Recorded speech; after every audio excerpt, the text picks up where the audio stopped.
Nosso bate-papo hoje é com Ariel Palacios, londrinense, argentino, estudou aqui na Universidade Estadual de Londrina, apaixonado por futebol, né? Apaixonado pelo Londrina Esporte Clube, que é uma coisa rara, além de mim, acho que não tinha mais muita gente aí não, que inclusive venceu ontem a Ponte Preta por 4-1, depois de meses sem ganhar de ninguém, não estava ganhando nem cumprimento, né?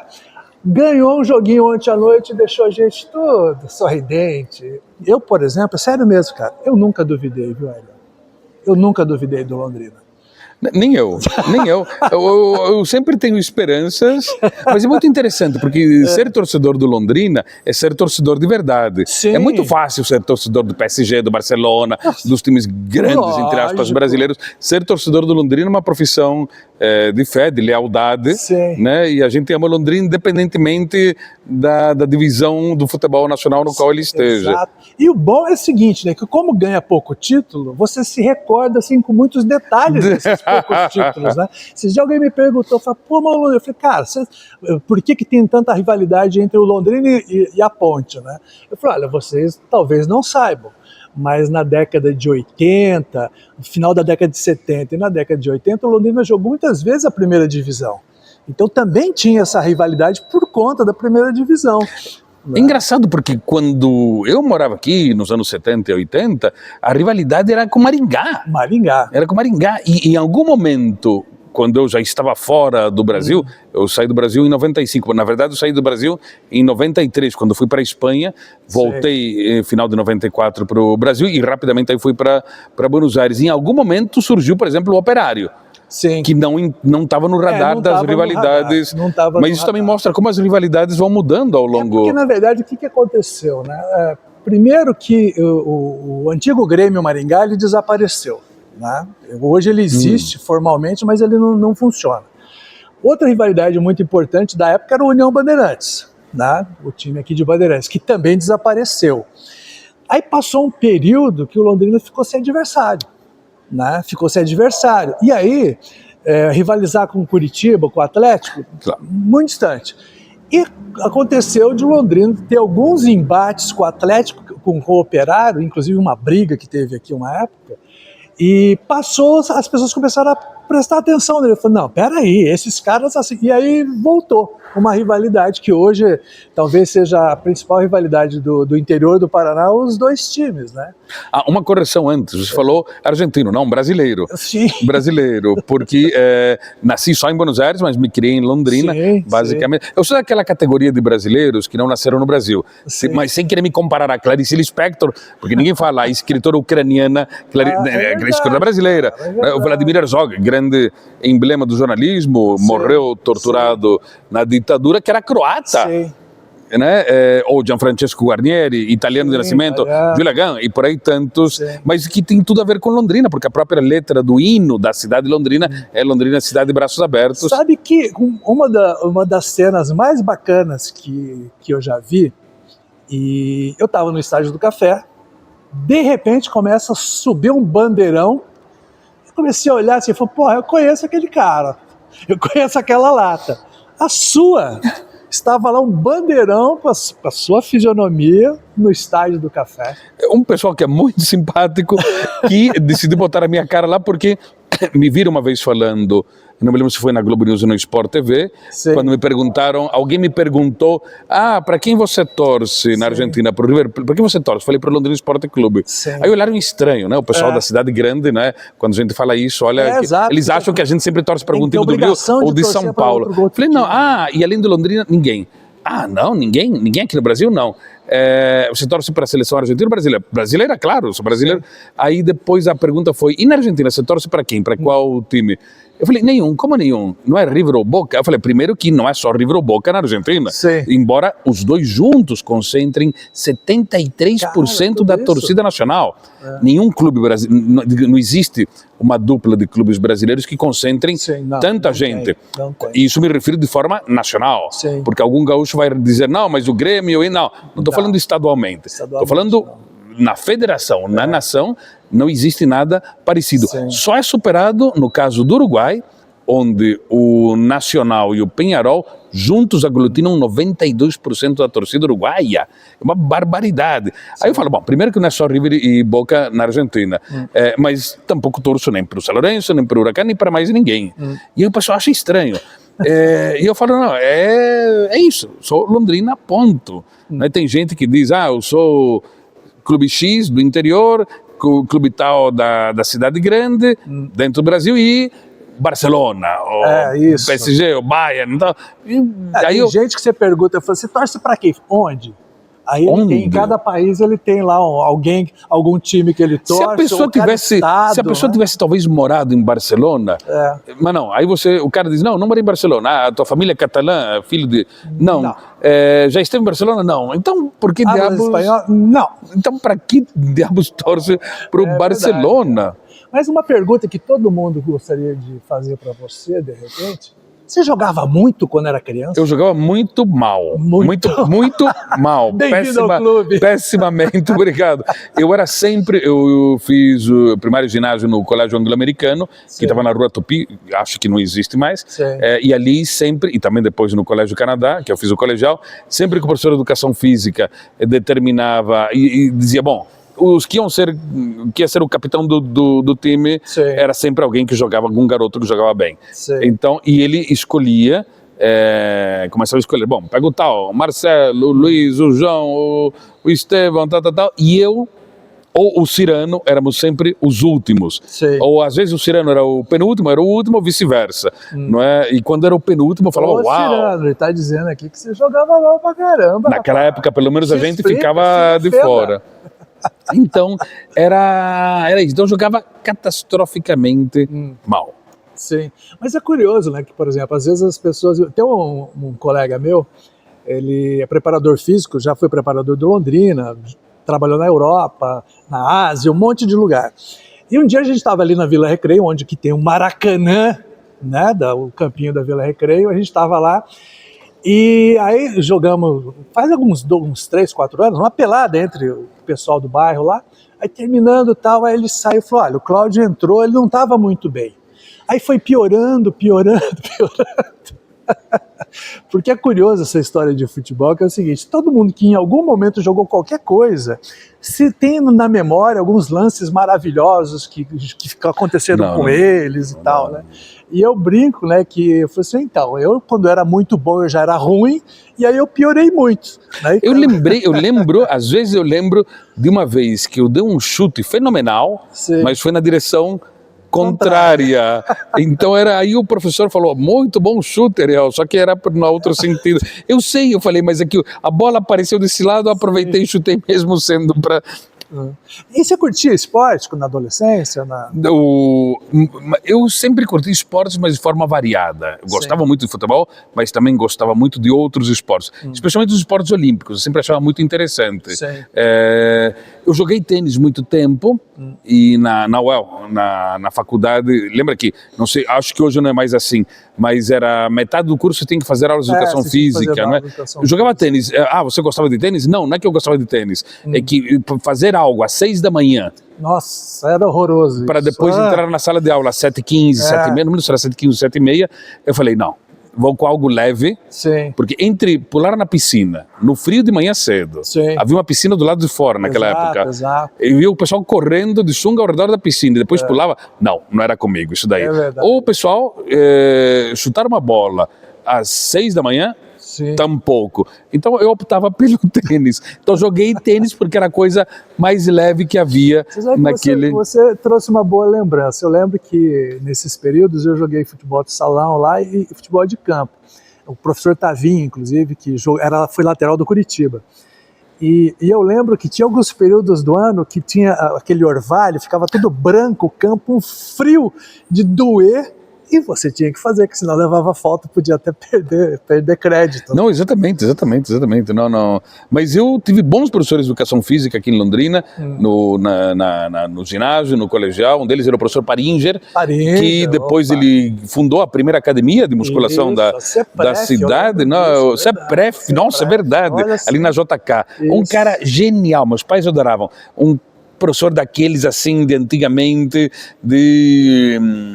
que sabia como era cada aluno, e mesmo jogando péssimo tudo, ele gostava muito de mim. Era um cara fenomenal, o Paringe. E o Paringe, para quem se lembra desse período, ele foi um dos zagueiros mais açougueiros que essa cidade já viu, né? E de vez em quando eu trombo com ele, eu brinco com ele, falei, mas você era muito mal, né? Ele fala, mas eu não é recurso que eu tinha. Bom, ele era meio estilo viking, né? Exato. Porque era aquele polacão gigantesco ali. Exatamente. Hoje você pratica esportes?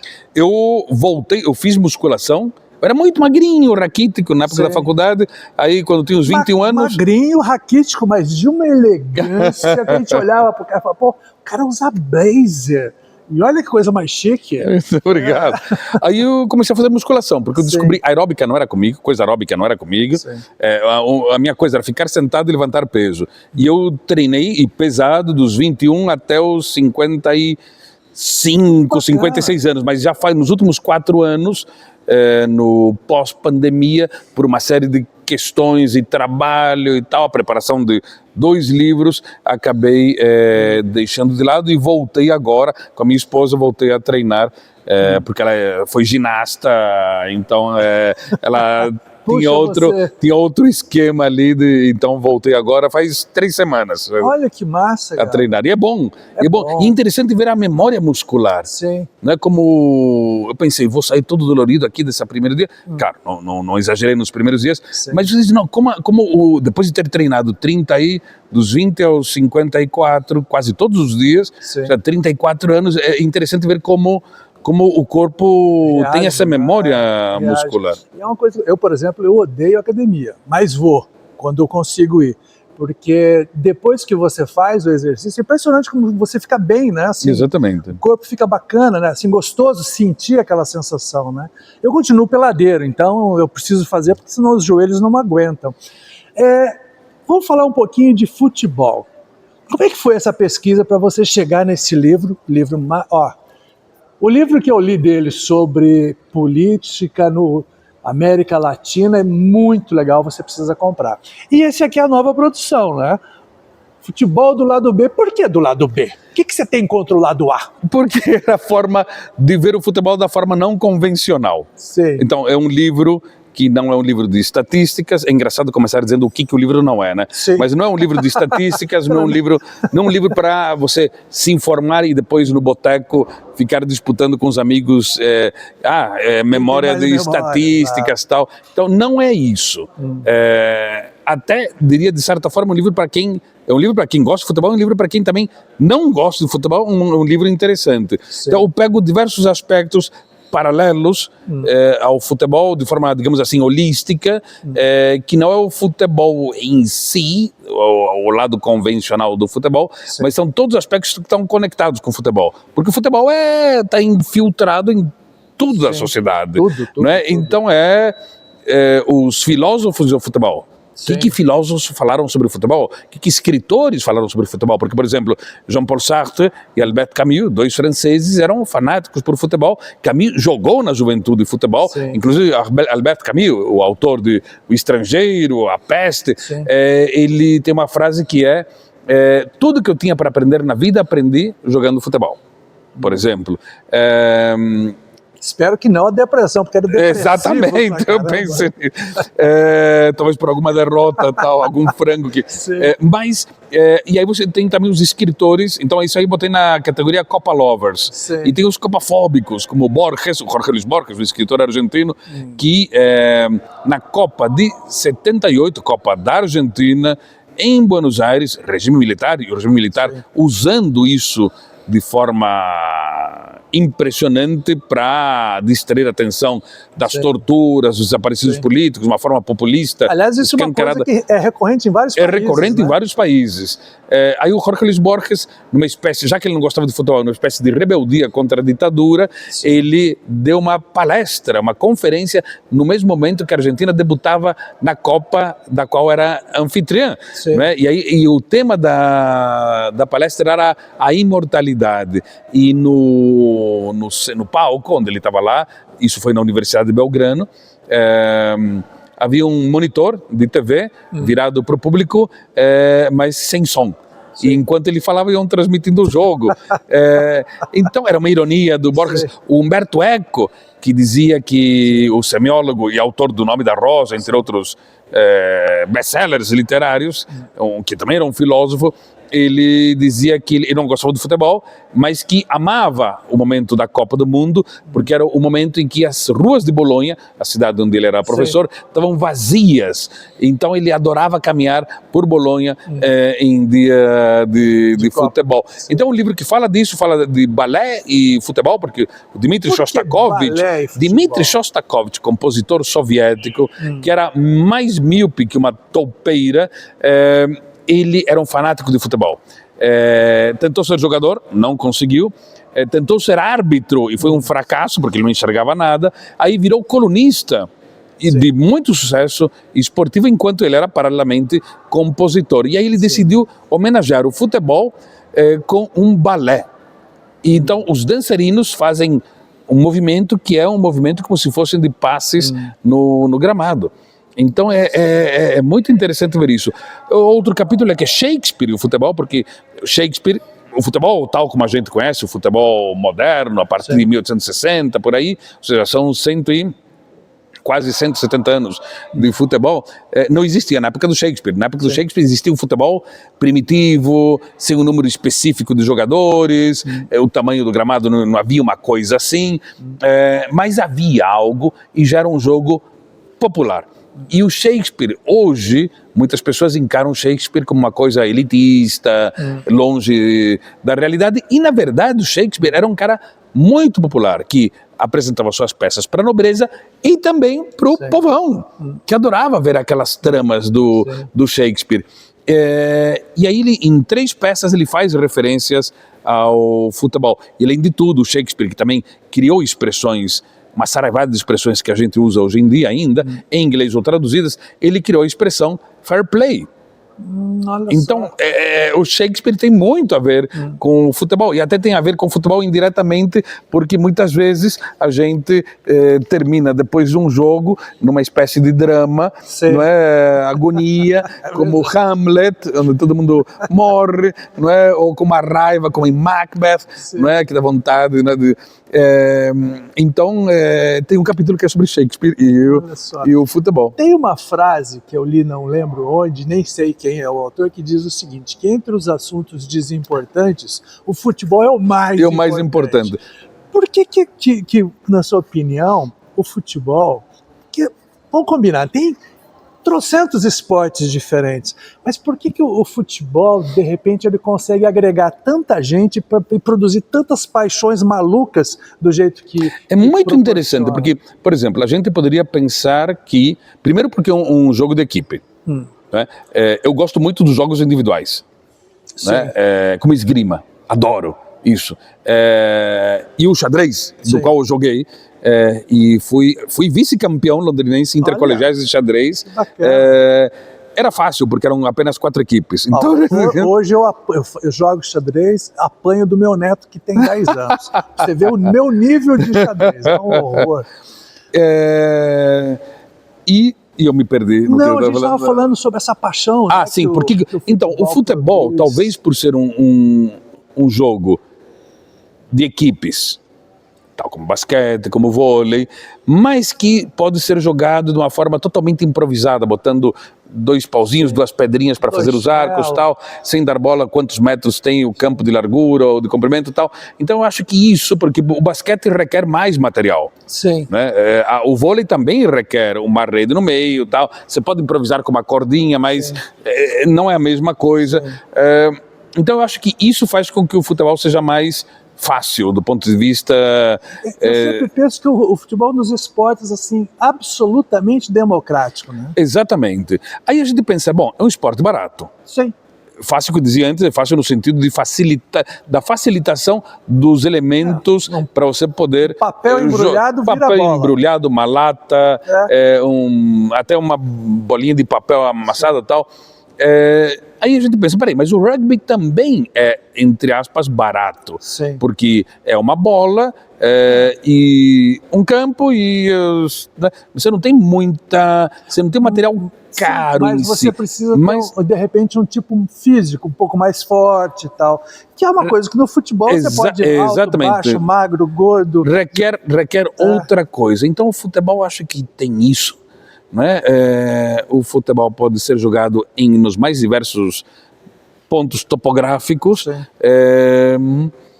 E ele se tornou num fenômeno de massas muito rápido. Sim. Mesmo antes da invenção da rádio, da TV, de tudo isso, né? Ele se expandiu de uma forma muito rápida e ele consegue mobilizar paixões em sociedades totalmente diferentes. Né? Porque quando o futebol começou, era Europa, América Latina, na Ásia não se falava em futebol, na Ásia inclusive demorou muito tempo para emplacar, mas quando emplacou para valer. Então eu acho que o timing, digamos assim, do primeiro tempo, segundo tempo, não é como outros jogos que você tem vários intervalos e a coisa parece interminável. E a diferença do rugby é que você pega a bola, sai correndo, e no futebol você tem mais nuances, porque com o pé você pode fazer muito mais nuances do que com as mãos. Tem uma coisa que me chama sempre muita atenção no futebol, o improviso, né? O tanto que você consegue ver jogadas que são improvisadas. Eu lembro uma vez, eu vi uma entrevista, o Santos ia jogar contra outro time, e na época que o Neymar era menino ainda, e aí o cara perguntou pro lateral, falou, olha, como é que você pretende marcar o Neymar? Né? Ele falou, não tem a menor ideia. Eu fui numa puta sinceridade, né? Aí o cara falou, como assim, você não tem uma estratégia? Eu falei, cara, ele vem para cima de você, nem ele sabe para onde ele vai, por que eu vou saber? Né? Porque é uma realidade, né? Que era o caso do Ronaldinho Gaúcho, ele ia para todos os lados, ele fazia movimentos absurdos, quer dizer, então isso fica muito lúdico, né? Muito lúdico, inclusive, por exemplo, você citou isso, o Maradona era muito previsível no que ele ia fazer. O negócio era, mesmo sendo previsível, era como lidar com o Maradona. E o grande gol do Maradona, eu diria, não é o gol com a mão, que isso é handball, não é futebol, mas é o outro gol que ele fez no mesmo jogo contra os ingleses em 86, no México, que é um gol que ele praticamente vai em linha reta, que a FIFA o considerou o gol do século. Isso aí digo, vai driblando um monte de gente, entra que ele foi em linha reta e todo mundo achava que ele ia fazer um zigue-zague. Então ele conseguiu ir reto e todo mundo foi indo para os lados achando que ele ia fazer o clássico zigue-zague maradoniano. E não foi. Então a grande sacada do Maradona nesse momento foi, vou fazer o oposto do que eu faço sempre, vou em linha reta, e ninguém vai imaginar que eu vou em linha reta. Então também é fascinante nesse aspecto. E tem uma outra coisa, por exemplo, você falou, mas eu sempre penso, será que ele pensou nisso? Porque as coisas parecem que vão acontecendo. Eu acho que ele pensou isso na hora. Na hora que ele parou e olhou, do movimento de todos os demais em volta, né? Exatamente, de como é que... Porque de certa forma é como um xadrez, você tem que pensar o que eu vou fazer para chegar lá daquele outro lado. Né? Então o jogador de futebol também pensa isso, ele pensa em 3 dimensões, né? Como é que eu vou fazer isso para chegar ali né? e conseguir tal coisa. Então é muito interessante isso. É muito interessante. Você frequentava estádio? Frequenta ainda hoje ou não? Hoje em dia eu não tenho tempo de frequentar estádio. Na Argentina eu fui poucas vezes, porque o ritmo de trabalho que eu tenho, os horários que eu tenho de trabalho são muito complexos. Então não tenho tido tempo, infelizmente. E os estádios argentinos têm sido como cenários de muita tensão. Então mesmo um jogo onde não foi lá muito violento, a desconcentração, a saída dos torcedores, primeiro tem que esperar que saia a torcida tal, depois saia... Acaba virando uma função, né? É muito estresse, e o futebol tem que ser diversão, tem que ser relax, tem que ser não essa coisa assim de... Eu gosto muito da sensação de você, pós-partida, pós uma brincadeira, uma pelada, por exemplo, você reunir todo mundo, quem ganhou, quem perdeu, para ficar falando daquelas jogadas maravilhosas ou daquelas pataquadas horrorosas que a gente acaba cometendo numa pelada, né? E todo mundo sair de bem com as pessoas e já pensando na próxima. Que é infelizmente o que o futebol dos grandes times foi perdendo. E aí, claro, aquela coisa lúdica vai se esvaindo e eu vou perdendo o interesse de ver um jogo presencialmente porque os xingamentos, os cânticos racistas, as declarações homofóbicas e tal, e aí acaba tirando Por que será que as prazer pessoas disso. não conseguem entender que é só diversão? Eu acho que, por exemplo, quando a gente está em cidades menores, como Londrina, ou cidades menores ainda, não é? Tipo Mandaguari, Umuarama, Goiéré, a gente tem uma conexão muito mais próxima com o clube da cidade. Sim. Não é? Você conhece os jogadores pelo menos de vista. Sim. Antigamente era mais fácil ainda, porque o jogador X era primo do teu amigo, do teu colega, o jogador tal havia sido namorado da tua vizinha, tal. Então havia uma conexão muito mais forte. Nas grandes cidades isso foi no início do futebol, era o jogo, o clube do bairro tal e a conexão com o bairro. Não é? Aí a coisa começou a mudar, as cidades foram crescendo e eu acho que simultaneamente o lado lúdico do futebol foi se perdendo com o passar do tempo, porque o futebol deixou de ser algo raiz e passou a ser muitas coisas ao mesmo tempo, mais comerciais. Por exemplo, outro dia eu estava comentando, inclusive, a Copa de 30 no Uruguai, eu acho que foi a única Copa de futebol raiz que houve. Por quê? Porque décadas depois, imagina, a primeira Copa 30, a primeira Copa com uma canção da Copa foi em 62 no Chile, a primeira vez que bolaram o mascote da Copa foi em 66, a primeira vez de álbum de figurinhas foi em 70, mas a primeira vez que isso demorou várias décadas, mas a primeira vez que a política entrou numa Copa foi muito rápido. Então os políticos aproveitaram a situação e em 34 a Copa da Itália, com Benito Mussolini, o fundador do fascismo, o ditador italiano, usou a Copa de uma forma totalmente política para fazer aquela exaltação nacionalista de uma suposta superioridade italiana, aquela coisa toda, tal como Hitler fez depois nas Olimpíadas de Berlim de 36. Então aí já o futebol começou... O Brasil fez também na Copa de 70. E olha que a Copa não foi aqui. Se a Copa tivesse sido aqui naquela época... Fez em determinado momento. Em 78, a Copa... Então, o futebol foi perdendo, o futebol dos altos salários, foi perdendo esse... Quando a gente era criança ou adolescente, demais da realidade exatamente, das pessoas. Não havia nenhuma camiseta com publicidade estampada quando a gente era criança ou adolescente. Então... E, Ariel, para a gente não tomar muito mais seu tempo, a gente está falando de seleção, você ligou para o Ancelotti pedindo o Neymar? Não, eu fiquei... Eram semanas que eu estava com muito trabalho, não é por isso que... e eu não acompanhei de perto toda a questão, porque eu estava com Cuba, Venezuela, crise argentina, eleição peruana, mas eu sabia que a questão do Neymar estava assim como 50-50, meio a meio, de chances de entrar, que havia um debate muito grande, se valia a pena, se não valia a pena. Eu não tenho uma opinião consolidada. Eu falei, pode ser útil, não é? A presença do Neymar, sempre interessante dar espaço para novos valores, novos jogadores, mas é importante contar com um cara assim, então não sei exatamente se vai ser bom ou não vai ser bom, mas vamos ver o que vai ser, né?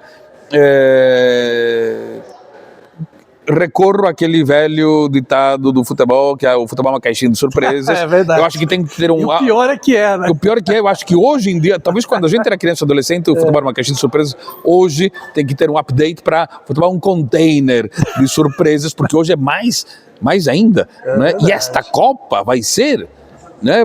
Porque você vai ter a presença de seleções que eram totalmente desconhecidas, como Cabo Verde, Curaçao, os Uzbequistão.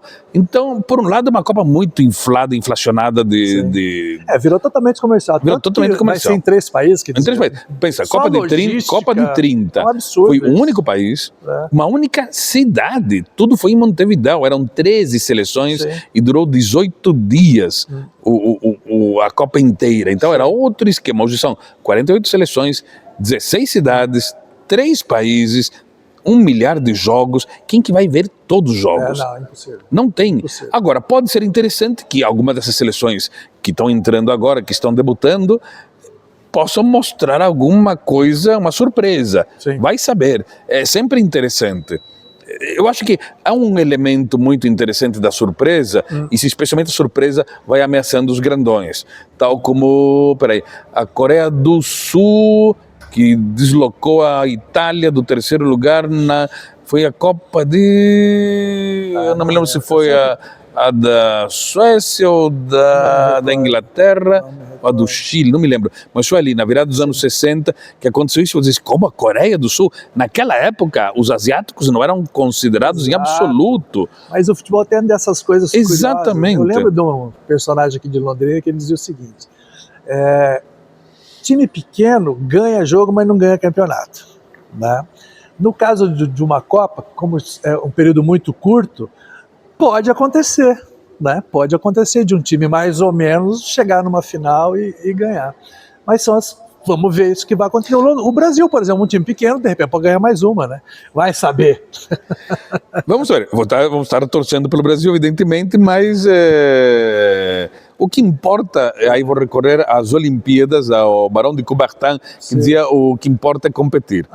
Isso se perdeu. Se ganhar, melhor ainda. Mas o que importa é se divertir. A gente se divertir com um jogo bonito, um jogo legal, não é? Que não seja um tédio, não é? Que seja algo aguerrido, não é? Que às vezes isso aí Sim. Não, a Copa é sempre uma grande diversão, né? É uma grande diversão, até porque... Daqueles que você fica na beirada da poltrona ali, porque não assim de longe. Quando você está sentado assim de longe, aquilo lá está um tédio. Você está na beirada, assim, como o que vai acontecer? Se ia beber algo, se ia comer algo, e ficou na mordida olhando. Aí eu, por exemplo, isso que vale. tenho muitos amigos que gostam de assistir jogos em bares e tal, não sei o quê. Eu gosto de assistir em casa. Sim. Porque, primeiro, eu assisto o jogo. Eu gosto, né? Em boteco todo mundo fica aquela confusão, ninguém presta atenção. Não, eu não. Se distrai de repente gol. Então eu fico ali curtindo. Ariel, muito obrigado por você participar do nosso Você Sport Clube. Vai estar também no Passeio com Cebola, tá? Foi um prazer enorme. Que seja um baita lançamento hoje para vocês lá, curtir. Muito a gente vai estar lá para dar abraço, jogar conversa fora, cornetar os outros, fica tranquilo. Tá bom? Muito obrigado, Cláudio. Um prazer enorme. Realmente. Muito obrigado.